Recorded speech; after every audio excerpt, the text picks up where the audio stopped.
Hei sahabat, apa kabar? Bolehkah kau memberitahuku tentang apa yang kau rasakan sekarang? Apakah kau punya mimpi? Di mana mimpi itu hidup saat ini? Di ruang optimiskah? Atau justru mimpimu sedang berjuang melawan saat-saat kritisnya karena tak tahan hidup di ruang pesimismu? Bagaimana kondisimu? Ceritakan padaku, agar aku juga bisa bercerita tentangku. Bagaimanapun kondisimu sekarang, aku harap ia tak akan bisa membunuh mimpi dan cita-citamu.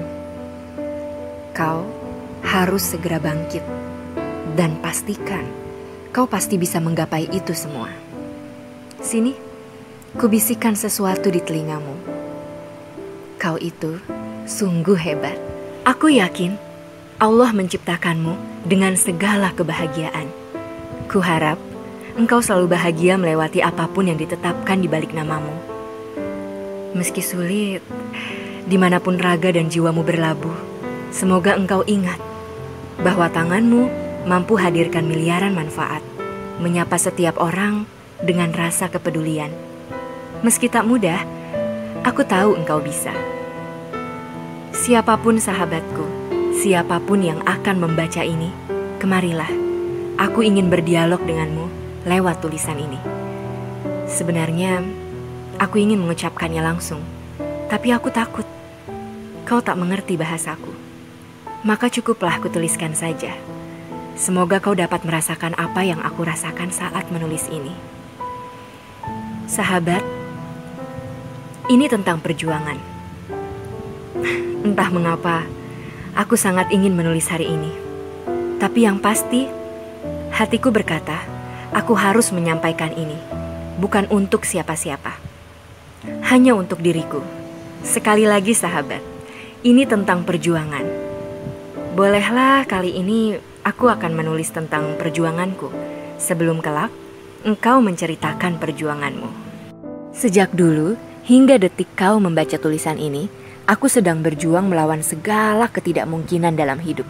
Berjuang melawan keterbatasan yang hadir bukan karena diriku sendiri, tapi karena ketentuan ilahi. Namaku Zaritza Putri Cahaya, Putri Kalimantan Selatan. Kau tahu Kalimantan Selatan? Di provinsi itulah aku lahir. Kemudian bisa melahirkan banyak mimpi hingga hari ini. Dan sekarang aku berpisah puluhan ribu kilometer dari kampung halaman. Kemudian menetap di sini, negeri yang sedari kecil aku impikan, negeri yang sedari dulu aku letakkan hanya dalam angan dan mimpi, negeri penampung para nabi. Kamu pasti pernah mendengar Nabi Musa dan Nabi Harun, bukan? Atau Fir'aun yang durhaka dan Korun yang durja dengan harta. Atau tentang piramid dan sphinx singanya. Itulah sekarang tempat belajarku. 3 tahun ini aku habiskan untuk menggali ilmu sedalam-dalamnya di Ka'bahnya ilmu pengetahuan Islam. Mesir adalah negara yang kaya akan limpahan ilmu-ilmunya. Tidak heran jika ulama-ulama besar dunia yang berada di sini seperti Imam Syafi'i, Ibnu Athaillah, dan Ibnu Hajar al-Asqalani. Sahabatku, ini adalah negeri yang selalu aku idam-idamkan. Aku sempat membenci diriku sendiri ketika harapan untuk belajar di sini hampir padam tertutup gejolak kemiskinan dan keterbatasan. Aku adalah piatu yang terlahir dari rahim kemiskinan.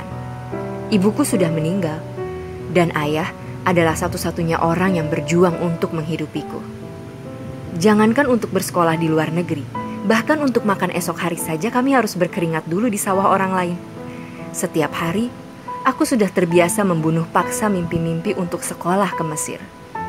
Kemiskinan itu bahkan lebih akrab denganku daripada keyakinanku untuk meraih mimpi-mimpi ini.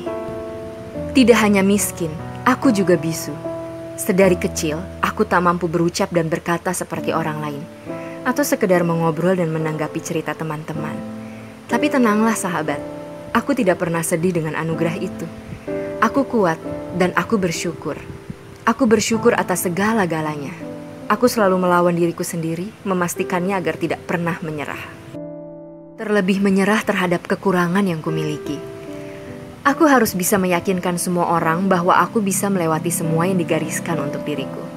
Aku yakin bisa menggapai segala mimpi yang sengaja kuhidupkan di dalam kepalaku. Sahabat, bagaimana kabarmu di sana? Kuharap kau terus semangat mempelajari segalanya. Jangan pernah mendengarkan cacian dan hinaan mereka tentangmu, juga kekuranganmu. Biarkan mereka berkata apapun. Hidupkan karya dan prestasi yang Allah izinkan bertahta di balik namamu. Aku ingin jujur, banyak hal yang tidak bisa kupenuhi karena aku bisu. Apalagi di negeri ini, negeri yang penduduknya berwatak keras dan kasar.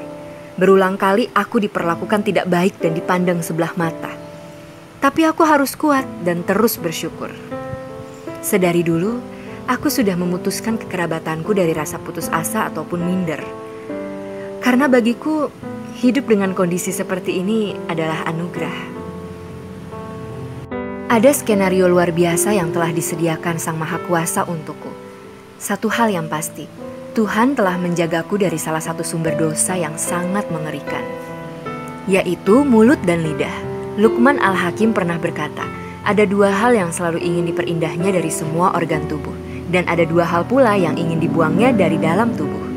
Dua hal itu adalah hati dan lidah, karena dengannya kita bisa menjadi indah atau hina bahkan durja. Sahabatku, jangan pernah menyerah.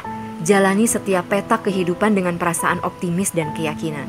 Tidak ada yang tidak mungkin untuk diwujudkan, tidak ada yang tidak mungkin untuk dicapai. Meski sekarang Mesir sedang dingin-dinginnya, kau tidak perlu membayangkan bagaimana perjuangan kami melawan hawa dingin di sini. Tapi yang pasti, aku dan kawan-kawanku selalu teduh di bawah payung ilmu dan koridor semangat. Wahai sahabatku, engkau pun harus selalu bersyukur, bahagia, kemudian bersyukur lagi. Karena bahagia itu diciptakan secara sederhana, tergantung hati dan jiwa yang mengolahnya.